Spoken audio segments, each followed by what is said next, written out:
they are forming the reticulum, net-like structure. Okay, so ill-defined mass of cell bodies, cells, and fibers forming the reticulum, net-like structure in the central portion of the brainstem, known as reticular formation.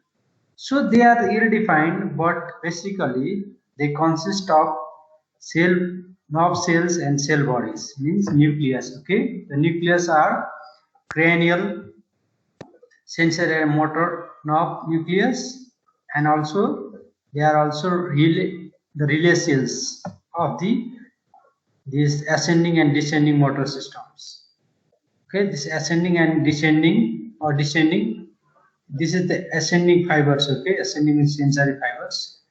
Okay, there are relay cells of ascending or descending systems. Okay, if you like write it, this if you remove this, that will be good. Okay, so that basically these are the ill-defined but reticulum-like structure that is present in the brainstem, and they mostly consist of the nucleus of the cranial, sensory and motor nerves, and the ascending and descending systems, relay cells. Okay, am I clear? Now, if you look at here again, these reticular areas in the brainstem, I have already told you that reticular areas or reticular system is areas are present in the brainstem, and they consist of different types of the nucleus and cell bodies and the fibers as well. So basically they consist of inhibitory area and excitatory area. So this reticular area in the brainstem consists of excitatory area and inhibitory area. Now if you look at carefully, then this inhibitory area, these are present in the medulla. Okay, this is present in the medulla region, and this excitatory information are basically present in pons and midbrain region. Okay, pons and midbrain. So if you look at here again, this I think this I should write this. Now if you look at here, this inhibitory and excitatory reticular systems are there, and this as a whole reticular system or reticular areas. If you look at here, this one shows the ascending fibers. Okay, it is not showing the descending fiber. I will show you afterward. If you look at here, there are these fibers. They almost all the fibers. They are or these fibers from the excitatory area are influencing the function of cerebral cortex. Almost all the part of cerebral cortex receives the input from the this excitatory area. Okay, from the excitatory area of the reticular formation. If you look at here, inhibitory area also is there, and this inhibitory area, inhibitory reticular formation of medulla, they will inhibit the function of the excitatory reticular formation of pons. Furthermore, if you look at here, these are the ascending fibers are being shown. So these are the ascending fibers. This anterior lateral system. So this ascending fibers are also giving collaterals. They are also giving collaterals to the excitatory area. So they also excite the excitatory reticular formation of the pons. So I am talking basically on the ascending fibers, isn't it? So there are descending fibers are also there that I will discuss in more detail afterward. But if you look at here, one is simply focus that there is inhibitory and excitatory areas are there for the reticular formation, and this inhibitory area inhibits the excitatory area, and this excitatory area excites the almost all the part of the cerebral cortex. And this ascending fibers from anterior and lateral system also gives collateral to the reticular formation, basically on the excitatory area. Am I clear? Yes, sir. Okay. Now other three of you, please tell me whether you have understood or not. 3. 1, 2, 3. Yes, sir. 2. Yes, sir. 3. Yes, sir. Good, very good. Now let me discuss again on this. I have told you that reticular system are ascending and descending system are there, isn't it? So again, going in more detail on an ascending and descending reticular system, if you look at here again, this this uh, this excitatory reticular activating system, and this is descending. This is descending. Okay, these are the descending reticular activating system. Again, if you look at here, information also come from the eye. From the eye also, information is coming to the reticular formation. Okay, I have already told you that. Look at here. This is the anterior lateral systems also give input to the reticular formation. Again, if you look at here also, the auditory impulse. Now you are listening to me, isn't it? So the information is going to the auditory cortex, and some of the information is also going to the reticular formation. So you are active, you are listening actively to me, and you are not, might be you are not feeling sleepy. It's because of this activation of reticular activating system.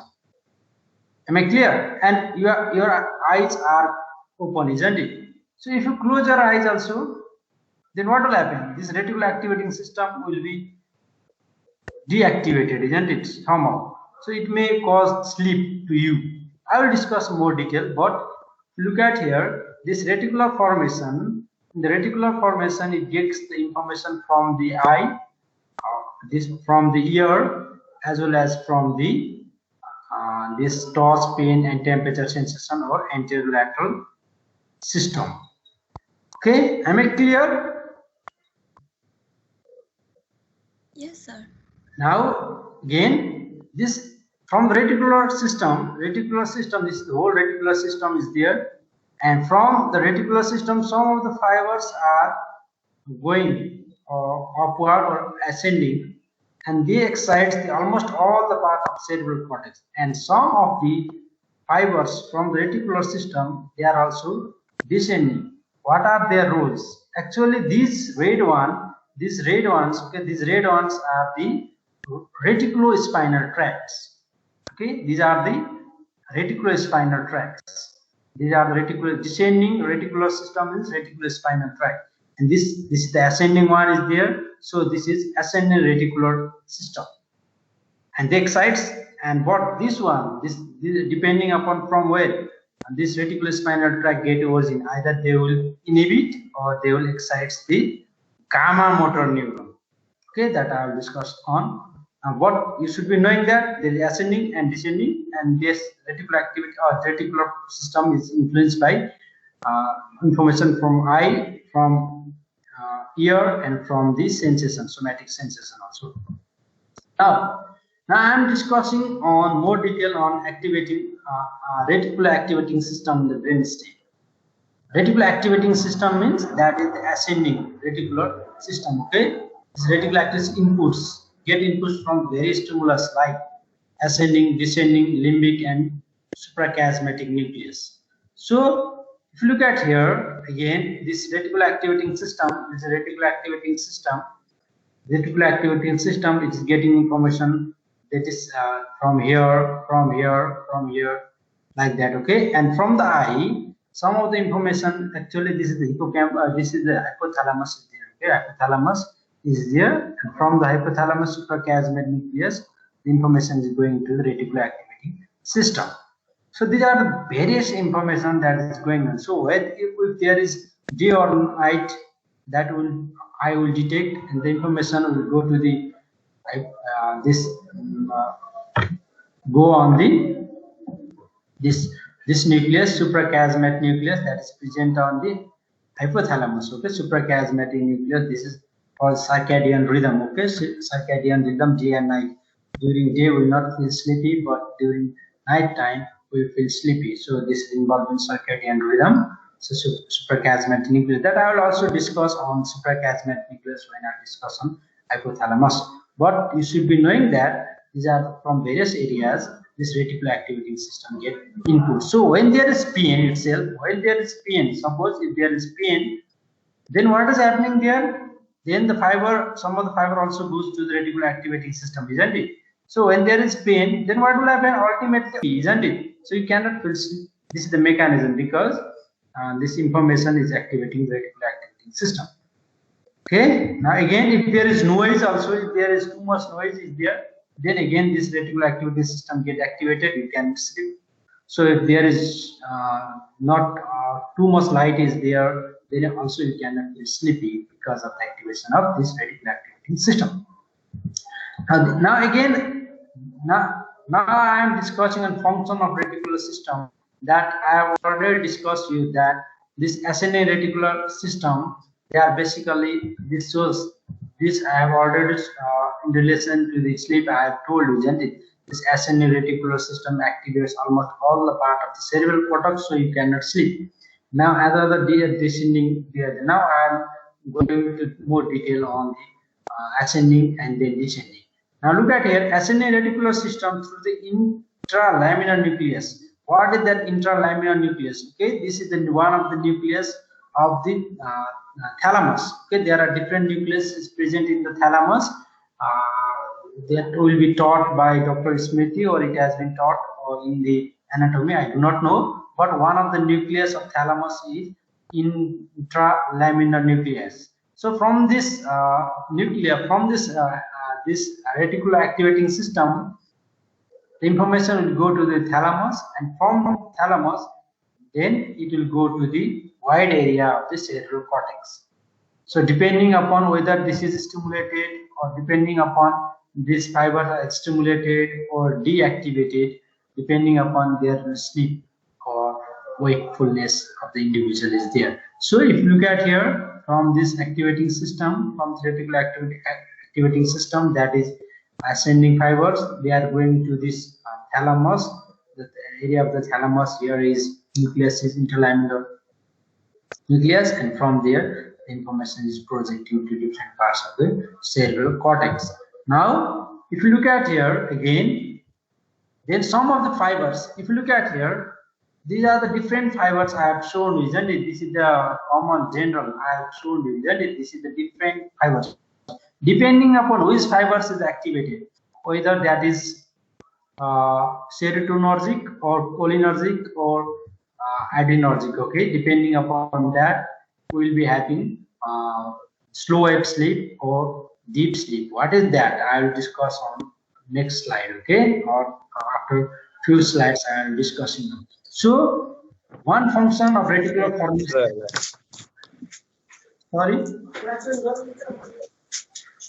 Sorry, anyone is speaking? No. Now function. Who is talking? Please unmute yourself.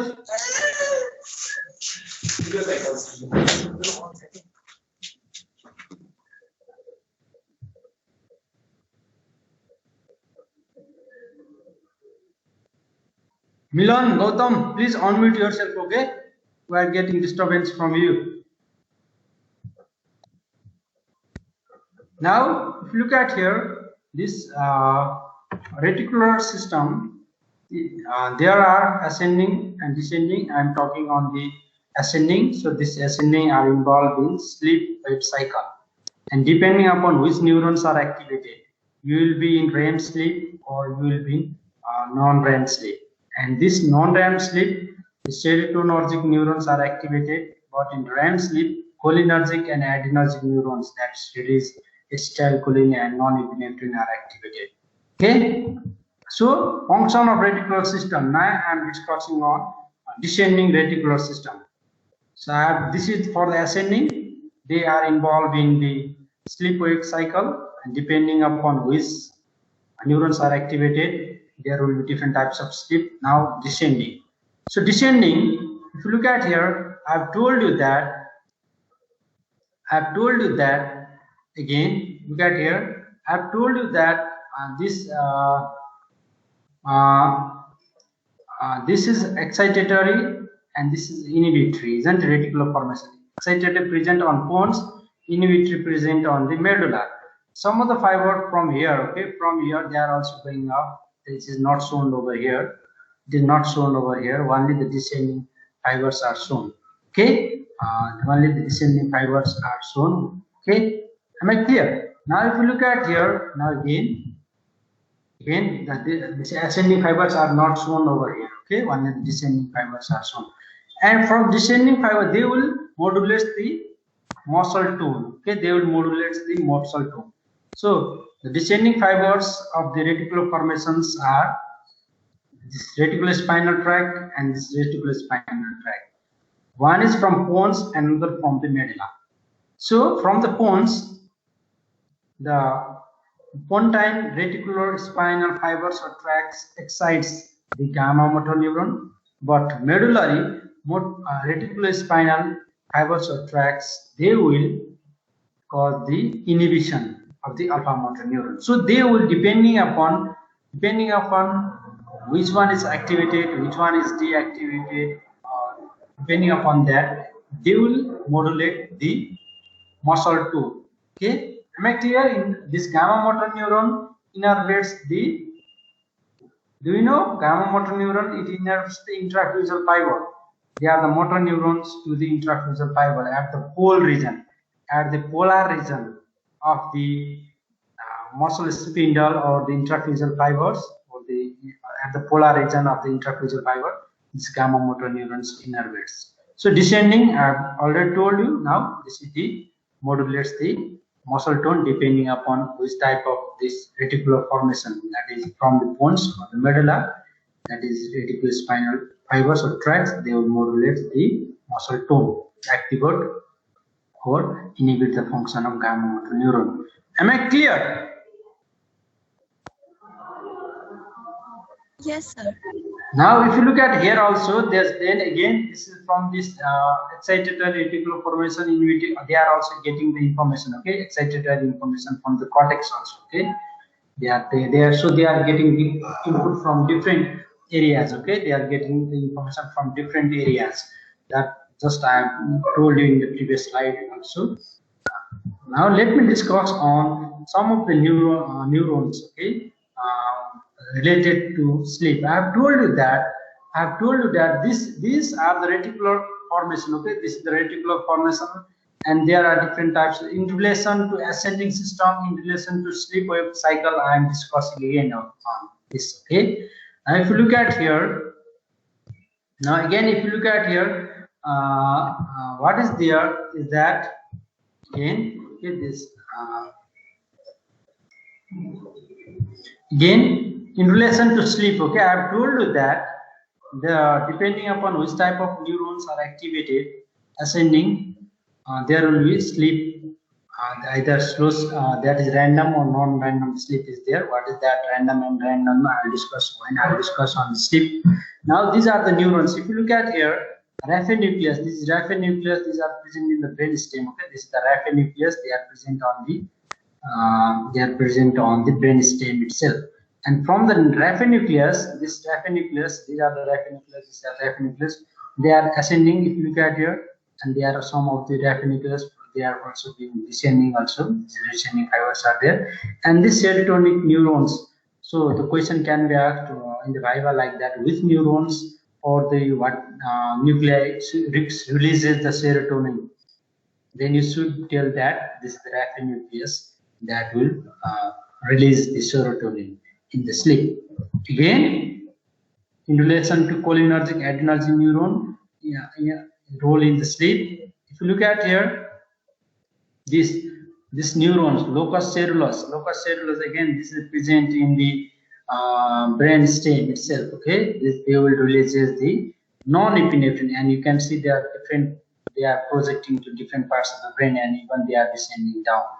Now again, acetylcholine neurons. Again, the acetylcholine neurons or the cell bodies, they are present. If you look at here, this is the one. Okay, this is the one. Here again, there is different nucleus there. This nucleus basalis, septal nuclei, and pontomesocyanotrigeminal complex. All these are producing the acetylcholine. Okay, these are producing this light choline, but in the brainstem, these are the complex or the nuclei that will produce the acetylcholine. So they will be activated if you are in one sleep. Okay, you are in slow sleep, then this one will be activated one, and when you are in non-REM or REM sleep, then these are being activated. Okay, like that. Okay, I have told you. So I just want to show you the nucleus where they are present and how they are distributed and how they are influencing the function of the cerebral cortex. Now again, I have told you this one, and this one I will discuss when I will teaching you this hypothalamus and then reward and punishment. Okay, the reward and punishment center is also this actually for the reward and punishment center that I will discuss on when I will discuss on hypothalamus. Okay, am I clear? Yes, sir. Now let us discuss on EEG and then I will discuss on sleep. Now EEG is to brain and ECG is to heart. So you are already knowing that in ECG it records the electrical activity of the heart, and EEG records the electrical activity of the brain. So electroencephalography. So EEG is sensitive recording device for picking up the electrical activity of the brain surface through the electrode placed on the design sites on the scalp.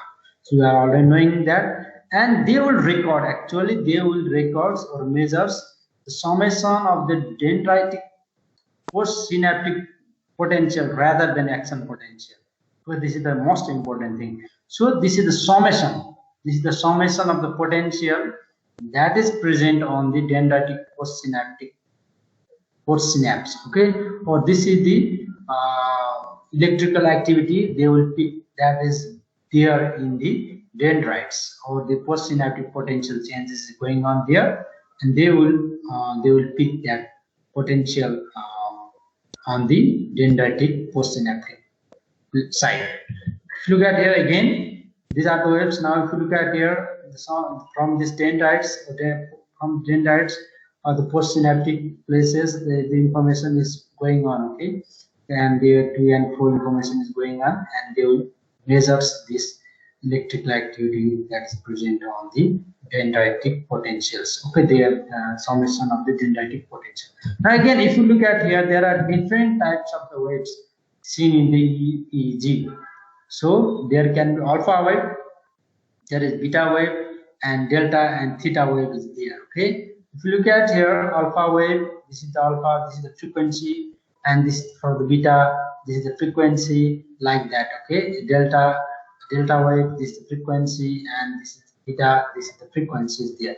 Now again, if you look at here, delta, okay, this is the delta. Okay, this is the delta, this is the delta wave, and this is the theta wave. If you look at here, now the question can be asked like that: what are the different types of waves seen in ECG? Or you may ask like that: what are different types of wave that is seen in the sleep? That will be asked. But right now we should be knowing that there are different types of ECG waves are there, and this is the types and their frequency. Now this is again, this is the, now look at here what this diagram shows. Now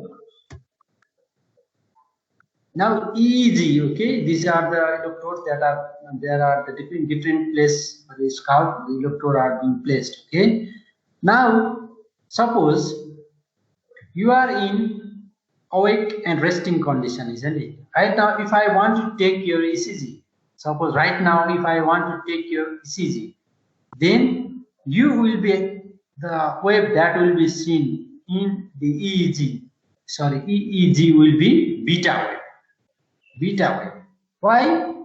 Beta wave is actually for the alertness. So you are listening to my lecture, or this shows that you are alert, isn't it? So now if you close your eyes, and you are in resting condition, you are not thinking for anything, then I close awake but in resting. You close your eyes, then you are in resting condition but awake, then that condition there will be alpha wave. So beta wave is replaced by the alpha wave. If you are active, eyes are closed, you are listening actively to my lecture, then at that condition beta wave is there. But immediately if you want to close your eyes and taking rest, not thinking of anything, then you will be having alpha wave. So there will beta block will be there. So beta block will be there. Now again, okay, am I clear? Am I clear? Why it is beta wave? When it is seen? When you are active and eyes are closed. And why you will see the alpha wave? Your eyes are closed and you are awake but in resting condition. Am I clear? Yes, sir. Now again, this is if you look at here, there are different frequencies are shown for the beta wave and alpha wave. This is the wave. Right now, if I want to take the EEG, then you are awake a lot and eye open. This type of wave will be seen, and this frequency 13 to 30 Hz. And if you close your eyes after this, you are relaxed and awake. Then there will be beta block will be there, but the alpha wave will be seen. That is frequency will be 8 to 13 Hz. This type of wave will be seen. Okay, this is the thing that is being shown. This is the same thing. That is alpha rhythm. This is alpha rhythm. This is the alpha waves, and this is the beta waves. Now again, this is alpha wave, awake but relaxed, beta waves, awake and alert. Now theta waves can also be seen. The theta waves common in the children. For the children, if you do, then the theta waves are seen. And I have already told you the frequency of theta waves. Okay, this is the frequency of theta wave, 4 to 7 hours. How you are knowing? Okay, this is cycle. This cycle per second is there. Now, if you look at it again, then the delta waves are seen in the deep sleep. Okay, delta wave, this type of wave seen in this deep sleep. What is that deep sleep? I'll go on telling on deep sleep also. Okay, but this type of wave is also there. You can see different types of wave. You can see when you are alert, when you are relaxed, common children, and you are in sleep. This type of wave are seen. Now, what is sleep? Now I am discussing on sleep. Now I finished the EEG and different types of wave and different types of event or place or the condition or different types of waves are seen. Now, what is sleep? Sleep is defined as unconscious from which the person can be aroused by sensory or oral stimulus. So it is temporary unconsciousness. So unconsciousness, if you are unconscious for a long time, then you are in coma, isn't it? But sleep is unconsciousness.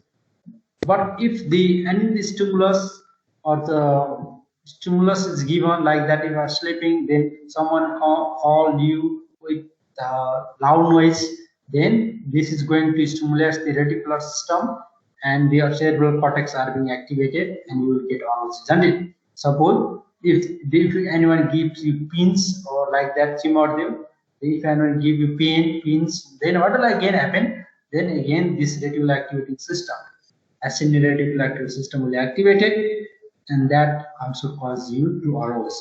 So this is the definition for the sleep, and this sensory stimulus or the stimulus, and this will cause you to cease from the unconsciousness. Now, what initiates the sleep? The initiation of sleep. What is that? That will initiate the sleep. Why do you feel sleepy? Why do you feel awake? Now I will discuss on the mechanism for this. Now, one of the mechanism for this initiation of sleep is activation of biological cycle. So activation of biological cycle, that's suprachiasmatic nucleus of hypothalamus. When there is light is there, during daytime, we will not feel sleepy, isn't it? But when there is dark, we will feel sleepy because of the activation of the suprachiasmatic nucleus. So biological light. Another is inhibition of ascending reticular activating system. So I have already showed you the figure, isn't it? This is the ascending reticular activating system. Okay, I have to go. This This is again this ascending reticular activating system. If this system is being deactivated or inhibited, again the cerebral cortex will be inhibited, or the excitation cerebral cortex is there. So this shows that if there is if you inhibit the ascending reticular activating system, again there will be initiation of sleep. And another is peptide role in sleep. So different types of peptide are also measured in blood when we are in sleep, or when there are. So these are the basically these are the component that will initiate the sleep. Now one by one I'll discuss. Now look at here the activation of biological cycle. This is the suprachiasmatic nucleus of hypothalamus. When there is dark, or when there is day is there, then there will be this inhibition of the secretion of melatonin. Okay, this is the melatonin. This is melatonin. This is the hormone. When there is day, that will causes the inhibition of secretion of melatonin from the pineal gland. So pineal gland will not release the melatonin. So this melatonin will for the sleep. This has got main important for sleep. So melatonin is not there, or the secretion of melatonin is not there, means we will not feel sleep. But when there is dark, there will be the secretion of melatonin. So the biological clock, okay, this is the biological suprachiasmatic nucleus. They are getting the information. If you look at here, they are getting the suprachiasmatic nucleus that is present on the hypothalamus. They are getting the information from the retina, that is retino-hypothalamic tract. So retino-hypothalamic tract is there. From retina, they is going to the hypothalamus, and they will causes this suprachiasmatic nucleus to get.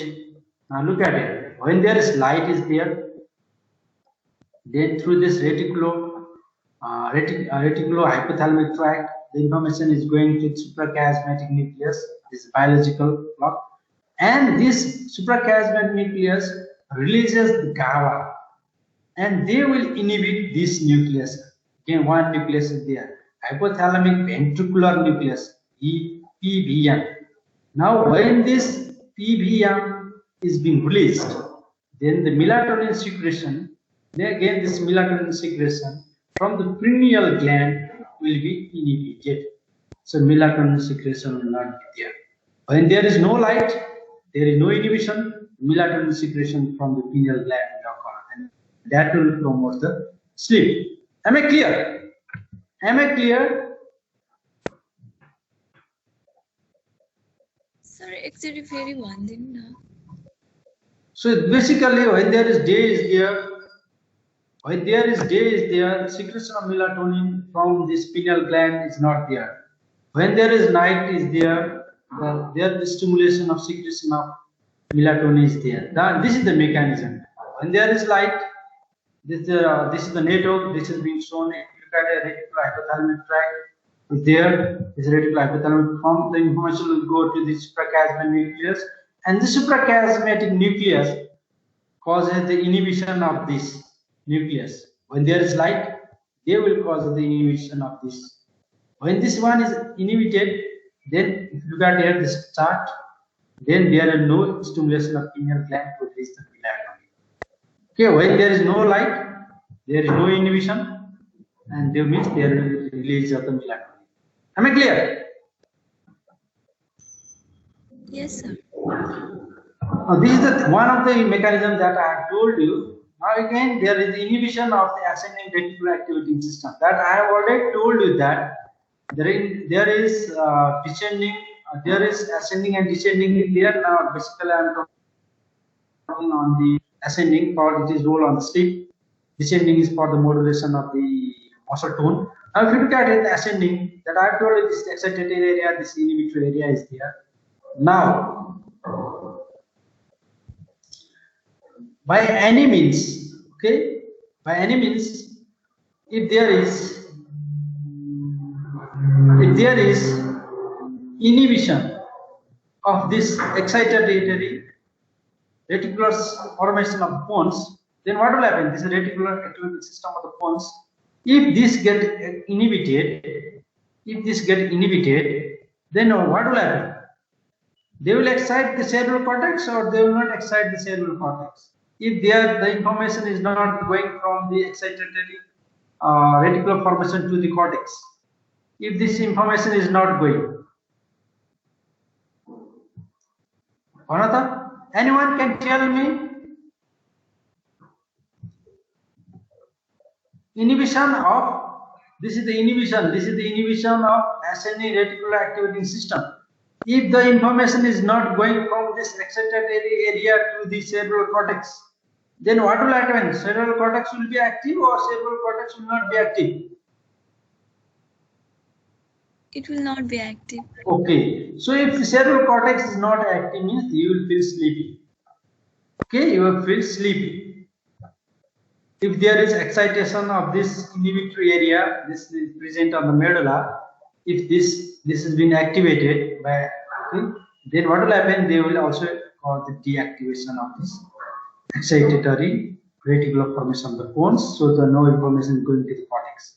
Okay, this is showing the descending. Okay, this is again showing the descending. This is involved for the muscle tone. Okay, these are further important for the muscle tone. Okay, these are important for the muscle tone, but I am mainly concerned over here right now on the sleep.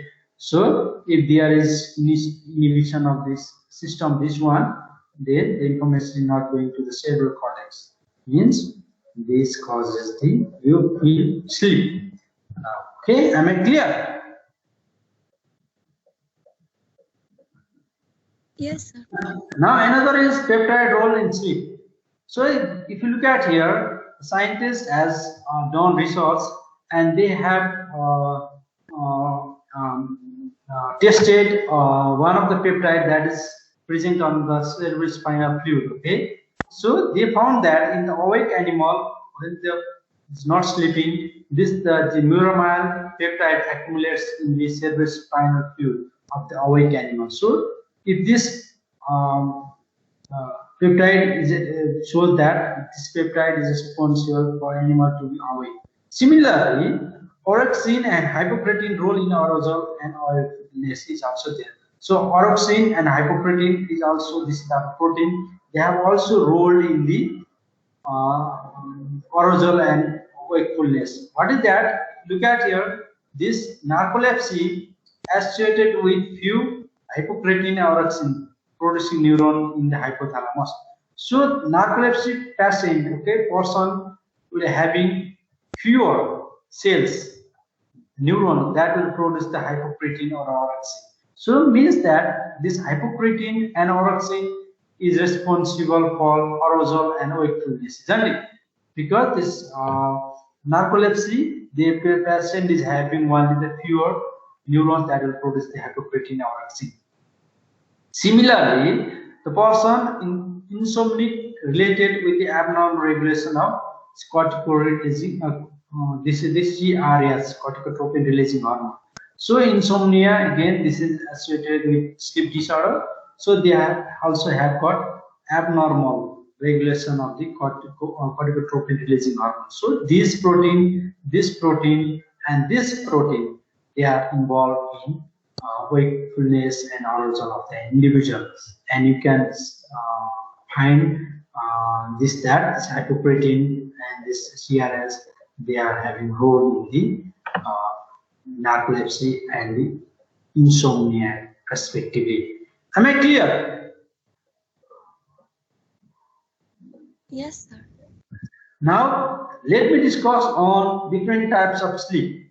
Now, so different types of sleep is there. I have just, this is for the initiation of sleep that I have discussed. Now I'll discuss on different types of sleep.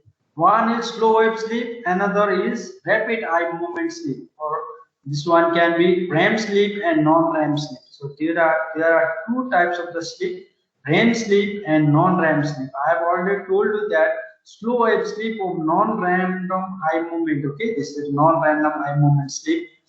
There is the role of the serotonin. The serotonin neurons are activated in this sleep, and for this, this neurons.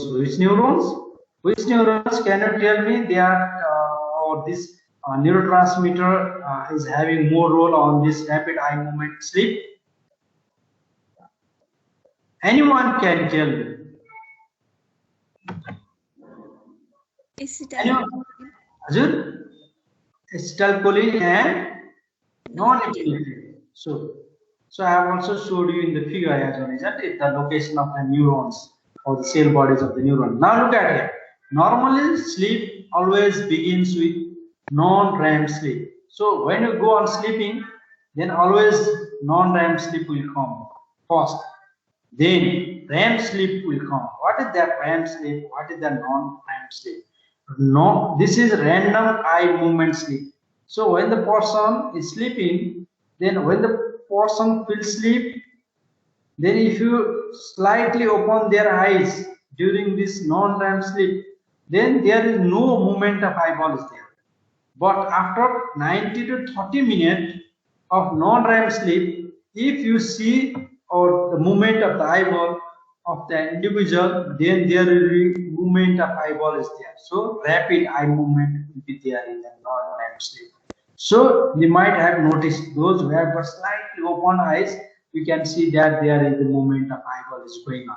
Means if they are in REM sleep. Okay, again from non-REM sleep, the REM sleep will come after 90 minutes. Again from non-REM sleep, the person will come on the from the non-REM sleep, they will come on the REM sleep after 30 minutes. Again from the REM sleep, the person is going to the non-REM sleep, and this cycle goes on repeat again and again. And the duration of non-REM sleep towards morning increases. Okay, the peculiarities of REM sleep and non-REM sleep I will discuss on, but this is the general information from the REM and non-REM sleep. So if you sleep, non-REM sleep is there, and after 90 minutes, REM sleep is there. Again, after certain times, there will be non-REM sleep and then REM sleep, and this cycles repeats depending upon how much hour you go on sleeping. And the duration of non-REM sleep increases during morning times.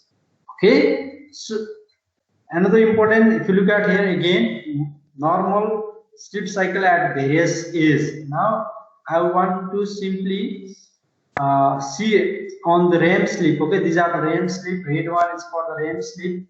This one is for the REM sleep. If you look at here, I have told you that when we feel sleep, then first of all the person will go on the REM sleep. Sorry, non-REM sleep. Okay, this is the non-REM sleep. One stage one. Then after that they will come on stage 2. Then on stage 3, and then on the stage 4. And stage 4 they will be there again. They will go on stage 3, then stage 2, and then stage 1. So duration is 90 minutes. Okay, duration is 90 minutes. After this 90 or 100 minutes, now they will come on the REM sleep. Now they will spend their some time in REM sleep. After that, again they will go on stage 1 of non-REM, stage 2 of non-REM, stage 3 of non-REM, stage 4 of non-REM, then stage 3 of non-REM, stage 2 of non-REM, stage 1 of non-REM, and they will spend time on the REM sleep. If you look at here, can you see the duration of REM sleep is increasing, isn't it? The duration of the REM sleep is increasing. The duration of REM sleep is increasing depending upon the time you are sleeping or cycle. When the cycle repeats, the duration of REM sleep is increasing. Again, here also same thing. Now, if you look at here, again in the young adults and children and the adults, can you see? If you look at it, the duration of REM sleep increases in case of children, but the duration of REM sleep in this elderly persons, they are somehow fixed, okay, or there is increasing. Am I clear? The duration of REM sleep is progressively increasing in children and young adults, but the duration of REM sleep is not progressively increases in the elderly person. Okay? Am I clear? Yes, sir.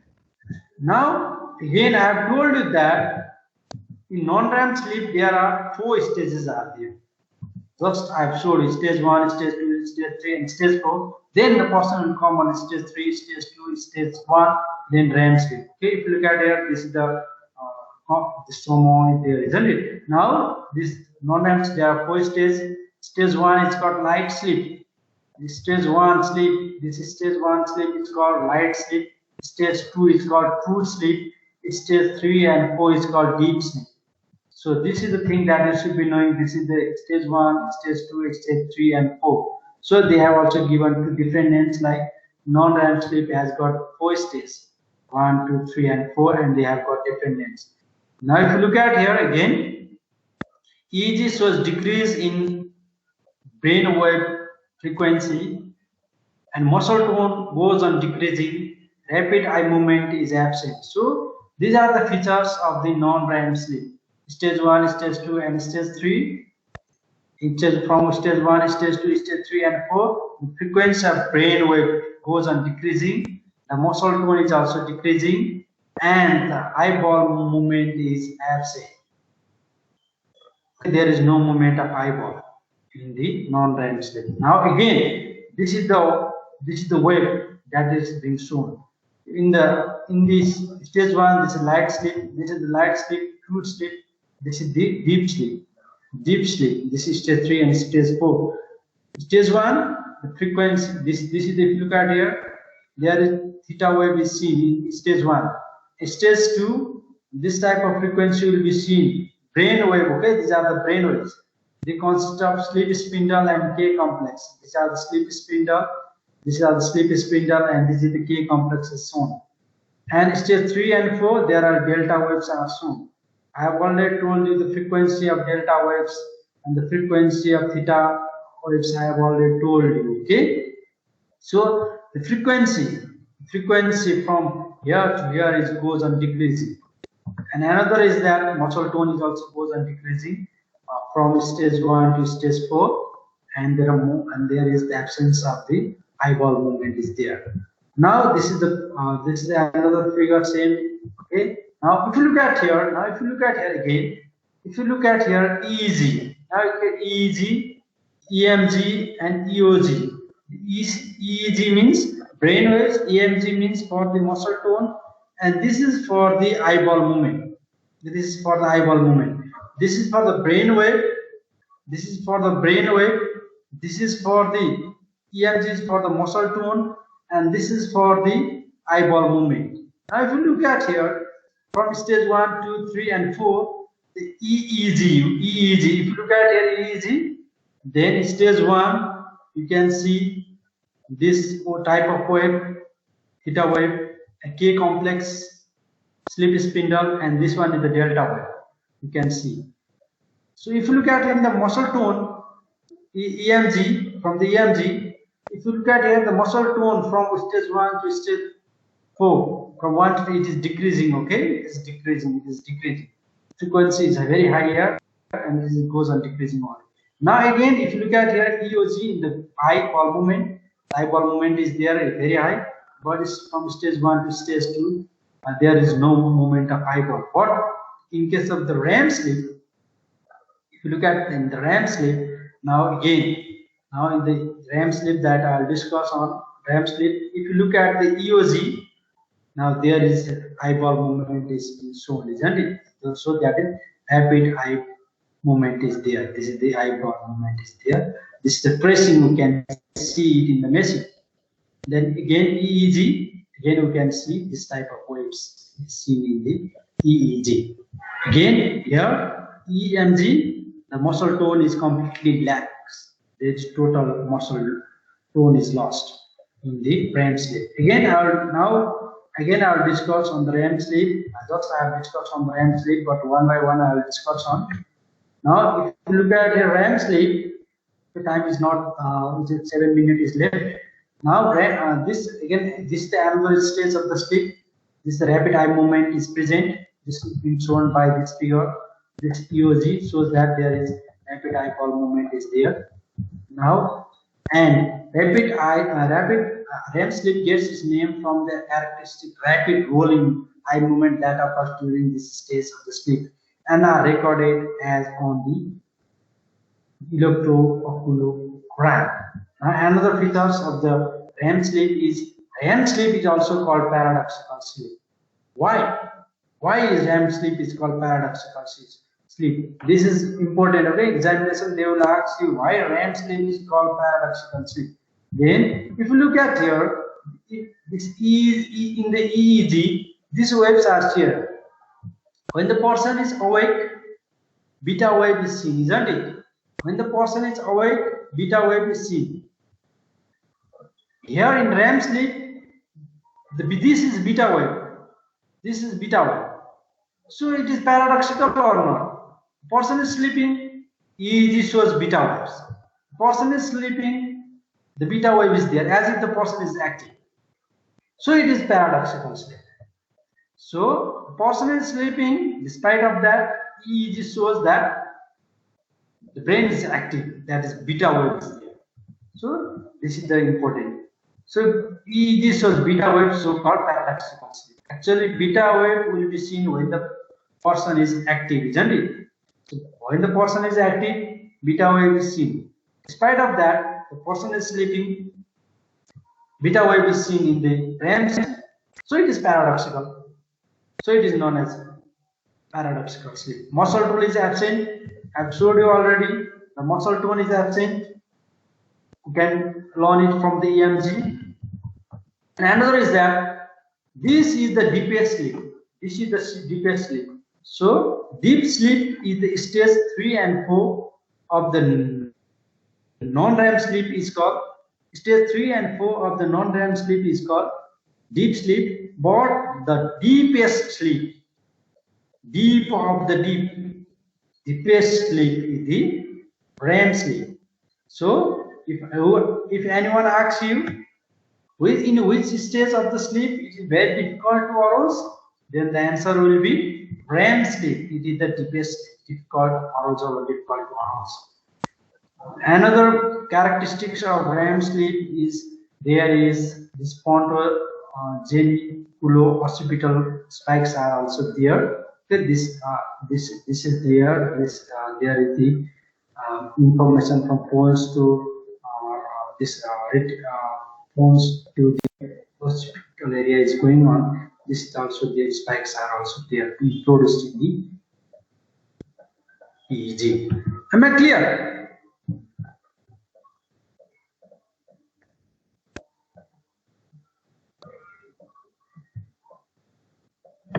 Am I clear? No one is clear? Or everything is clear?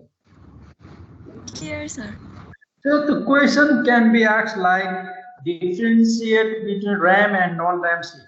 Okay, the differentiate between REM and non-REM sleep, then you have to differentiate REM and non-REM sleep, like which one will come first, which one will come second, then how this non-REM sleep is going to the REM, and from REM is coming to the non-REM. Then another is that REM sleep, non-REM sleep has got 4 stages, and in the 4 stages we have got different types of waves. And non-REM sleep, it has got 1 stage, and this is also called paradoxical sleep because it has got beta waves seen in the EEG. And you have to tell that there is a non-REM time movement is there in the non-REM sleep, but rapid eye movement is there in the REM sleep. And the muscle tone goes on decreasing in non-REM sleep, but the muscle tone is total lax in the REM sleep. Okay, now REM sleep, I told you this is called the paradoxical sleep because this beta waves are seen although the persons are awake. Okay, this is the same. Okay, that I want to show. And there are different types of sleep disorder are there. This is narcolepsy. The sudden onset of the REM sleep will be there. Unlike normal sleep begins with the non-REM sleep. So while sleep or the person is having the problem with this sleep disorder like narcolepsy, then there will be sudden sleep from the REM at the non-REM. Okay, this is the thing. Okay, and another is there is also obstructive sleep apnea is there. This is discussed in more detail on the pathology also. Okay, another is this somnambulism, or this there, and the sleepwalking is also there. Nocturnal neurosis is also there, and night terror is also there. These are different. What is now? This is the very important. Why this sleep is important? one important for the sleep is that it restores our body or metabolic system. So, soft for the body rest and metabolic restoration helps in consolidation of memory. And this sleep is most important for the developing brain. Means for children it is very important. So brain neurons are matured during the sleep. So it is very important. You might have noticed that the children sleep for long duration, for 18 hours, even for 20 hours, or immediate. For few months, they will be having long duration of sleep. So these are the importance of sleep. So if there is sleep is being disturbed, then metabolic system will be disturbed, and memory constitutes, and we will be having different types of diseases like that. Thank you so much. If I've got any confusion, please let me know. I think I have discussed almost all the thing that is required for your examination point of view for the sleep. Now I'll take the attendance. Please stay tuned. Okay.